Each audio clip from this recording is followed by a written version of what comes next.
打雷！看天这么晴朗，怎么会打雷呢？嫣嫣指着前面白洛尘他们的房间，这个声音好像是前面传来的，那个就是洛尘哥哥的房间。那我们去看看。嫣嫣，你们去吧，我走了。小乐说完就赶紧跑走了。白洛尘是有起床气的，他们一般不敢打扰他休息。他怎么跑得这么快呀？不知道，应该有什么事情吧。我们开门进去喊他们起床吧。我们这样进去打扰他们休息会不会不太好呀？要不玲玲你就在这等着我们，我和姐姐进去喊他们。你就在这等着我们2个就可以了。顾灵烟打开门拉着小萌萌走了进去。他们走进去后，打鼾声更大了。小萌萌指着林星河的床位，姐姐，刚刚那个打雷的声音好像是从那里发出来的。你在这等着，我过去看看。顾灵烟小心翼翼地朝林星河的床位靠近。当顾灵烟看清林星河的脸之后，她先是一惊，然后又一脸好奇地看着林星河。她想知道为什么林星河睡觉会发出打雷声。这时林星河突然睁开了眼睛，打鼾声也停止了，四目相对，两人都愣了一下，然后林星河发出非常大声的惊叫声。顾灵烟被林星河大声吓到，直接跌倒坐在地上。小萌萌赶紧跑上前，一脸关心地扶起顾灵烟。姐姐，你没事吧？我没事。星河表哥，你干嘛突然大叫起来，吓了我一大跳。你们怎么在这？我们看你们这么晚了还没起床，所以来喊你们。林星河赶紧下床检查顾灵烟的伤势。摔疼了吗？摔哪里了？我看看。顾灵烟摆了摆手说道：我没事。你醒了，那就把其他人都喊起来吧。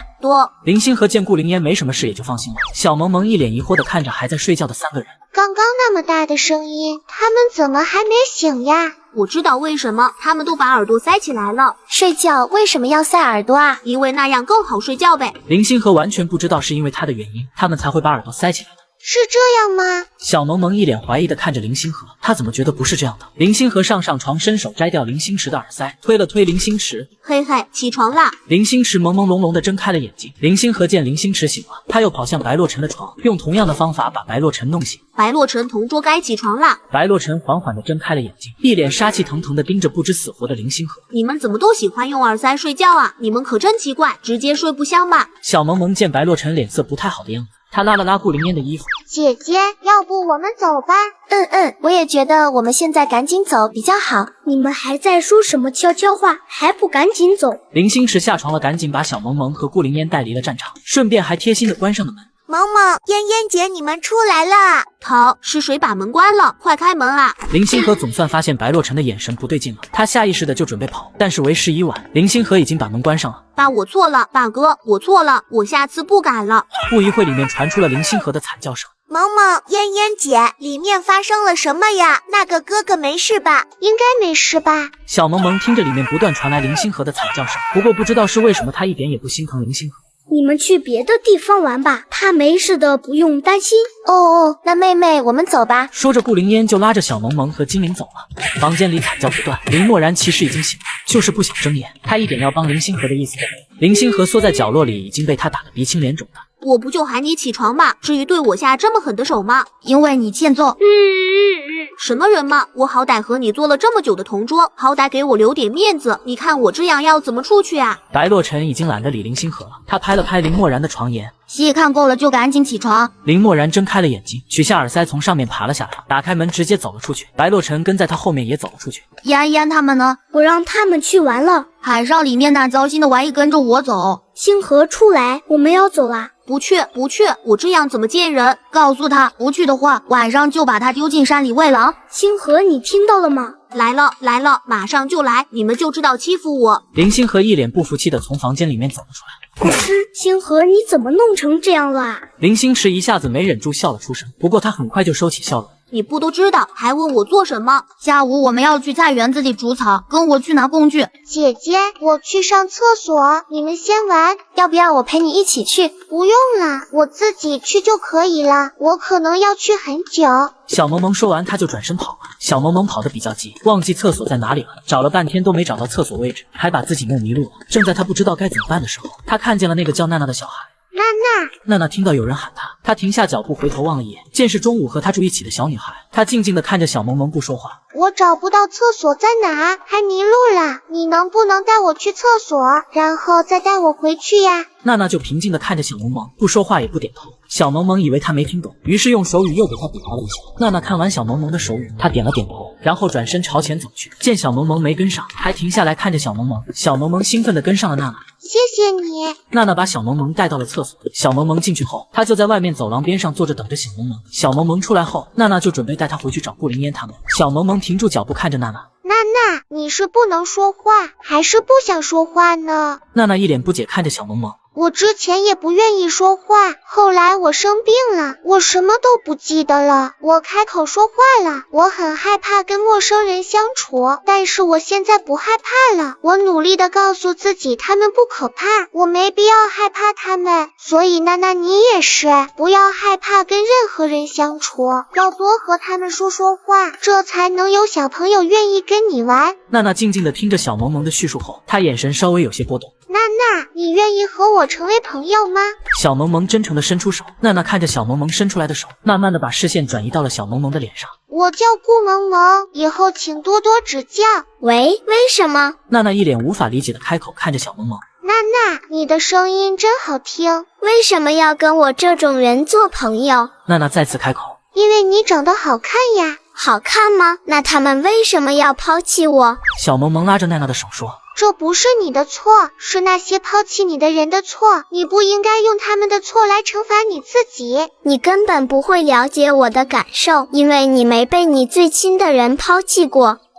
能理解你的感受，我曾经也被我妈妈给抛弃了，不过我比你幸运，我遇见了我爸爸新娶的妈妈，她把我带回了家，但是因为我妈妈的原因，很多人都不喜欢我，那时候我总想找个地方把自己藏起来，最后是爸爸、姐姐和爷爷奶奶、姑姑，还有爸爸新娶的妈妈，是他们给了我足够的关心和安全感，我这才慢慢的走了出来。你也被你妈妈给抛弃了，那你恨她吗？娜娜没想到小萌萌竟然也被自己的妈妈给抛弃了。以前恨过吧？那现在呢？小萌萌停顿了一会，笑着说。现在的妈妈告诉我，被抛弃不是我的错，让我不必为之前的事情感到伤心。我的人生还有很长一段路要走，让我要向前看。向前看吗？娜娜一脸困惑地看着前方。也许朝前这段路上，你可能会很艰难，但是你会遇到很多真心待你的人。不要再封闭自己的内心，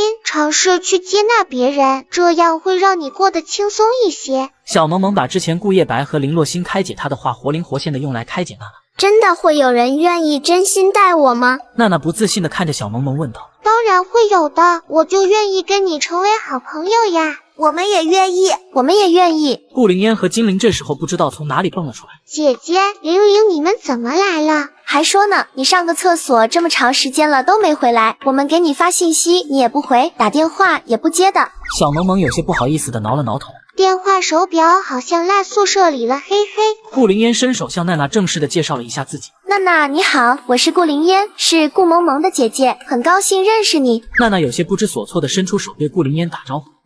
你好，亚亚，你好，我叫精灵，很高兴认识你，我们可以做朋友吗？你好。娜娜又伸手跟精灵握了个手。娜娜，你看我们都愿意跟你做朋友呢，还有安安他们都很喜欢娜娜的。娜娜露出了久违的微笑，她已经不知道自己有多久没笑过。亚亚，你笑起来真好看，你应该多笑笑。哎呀，差点忘记给洛尘哥哥他们打电话，告诉他们妹妹已经找到了。说着，顾灵烟打开了自己的电话手表。娜娜，我们一会一起去玩吧。娜娜一开始犹豫了一下，但是最后还是点了点头答应了。好。顾灵烟打完电话回来。洛尘哥哥让我们去帮忙拔草。娜娜，抱歉了，我们玩不了了。洛尘哥哥让我们去干活了。没事，那个我可以跟你们一起去吗？娜娜一脸紧张地看着小萌萌。可以呀。小萌萌毫不犹豫就答应了。娜娜，你知道菜园在哪吗？我知道，你们跟我来。娜娜带领着小萌萌、顾灵烟和精灵朝菜园走去，很快就抵达了菜园。你们来了，娜娜你也来了。白洛尘没想到娜娜也会来。娜娜说她也要来，所以我们就一起过来了。娜娜说话了吗？白洛尘一脸欣喜地看向娜娜。娜娜，他是洛尘哥哥。洛尘哥哥好。娜娜有些腼腆。你愿意开口说话就好。我听说明天会来一对夫妇，他们想领养一个女孩。你明天要努力展现自己好的一面，这样你才有可能会被他们选中。据说他们家庭条件不错，家就在陆海市。领养是什么意思呀？小萌萌知道没家的孩子或者被父母抛弃的孩子会来孤儿院，但是她不知道什么是领养。领养就是一对夫妻，他们无法生育，或者他们已经不能再生，他们来孤儿院挑选和自己眼缘的孩子，带回家当做自己的孩子抚养，这样那个被他们选中的孩子就能拥有一个完整的家了。小萌萌似懂非懂，点了点头。娜娜，你明天要加油哦，这样以后我们在陆海市还能见到。他们会不会也抛弃我呀？娜娜害怕。放心吧，来收养人的信息，院长都是会打听清楚的。他们选择你们的时候，同时你们也可以挑选他们，只要你不愿意，他们就带不走你们的。真的吗？娜娜眼睛含着泪水看着白洛尘，好像她要是说不是真的，她下一秒都会哭出来。当然是真的，如果以后他们要是对你不好，你都可以来找我，我也在陆海市。小萌萌紧紧地握住小拳头。就是你可以来找我们，谁敢欺负你，我们就揍死他。小萌萌，你是一个女孩子，怎么可以这么野蛮，动不动就是揍人呢？我很野蛮吗？小萌萌一脸天真无邪的样子看向四周。萌萌这么可爱，怎么会野蛮呢？就是我妹妹这么可爱，怎么会揍人？这种事当然是我来做啦。精灵把目光看向娜娜问道。亚亚，你说我们说的对吗？娜娜非常认同的点了一下头。你们是女孩子，要温柔一点，淑女一点才对嘛。白洛尘看着面前这4个小家伙，他感觉实在头疼的很，他快要崩溃了。他们看着白洛尘一副生无可恋的样子，忍不住大笑起来。林星河一脸不满看着白洛尘喊道：“还要不要除草啦？”好了，你们今天中午的任务就是把菜园子里的杂草都拔掉。好。 4个小姑娘同时应道。你们不能堆在一起干活，堆在一起你们就没心思干活了。所以你们一人一边。小萌萌，你拔这一片的草；妍妍，你这一片；玲玲，你那边一片；娜娜，你就小萌萌后面那一片。小萌萌他们4个都没什么意见，点了点头答应了。既然没有意见，那就干活吧。我们来比赛怎么样？看看谁拔得最快。好啊，好啊，我没问题。现在就只剩下奈奈一个人还没答应，他们都朝奈奈看了过去。我也没问题。那我们去干活吧。小萌萌活力十足的朝菜地跑去。萌萌，你不许耍赖，要等我们一起开始。精灵见小萌萌狡猾的先跑了，她赶紧追了上去。姐姐，娜娜，你们快一点呀！马上就来。娜娜，我们走吧。等一下，你们都戴好手套，避免一会弄伤了手。他们把手套给戴上。你们好好干活，做得好的，等回去了我会给他送一份大礼。娜娜也是哦。是炸鸡汉堡可乐吗？面面，你们要表现好了才有哦。炸鸡汉堡可乐是什么呀？玲玲，你没吃过吗？妈妈一直不许我吃外面的东西，炸鸡汉堡可乐好吃吗？好吃。娜娜，你吃过吗？娜娜停顿了一会，她的眼神变得暗淡无光，然后她有些落寞地说：“吃过，一点也不好吃。”不会啊，我觉得挺好吃的呀，我不喜欢而已。小萌萌能理解娜娜的感受，没想到他们的遭遇会如此相像。汉堡、炸鸡、可乐好吃，但是它会带来不好的记忆，对不对？萌萌，难道你也……小萌萌给娜娜回了一个微笑，她知道娜娜问的是什么。白洛尘似乎想起什么了。小萌萌，你不喜欢汉堡呀？不是，汉堡很好吃，只是它会让我想起不愉快的事情。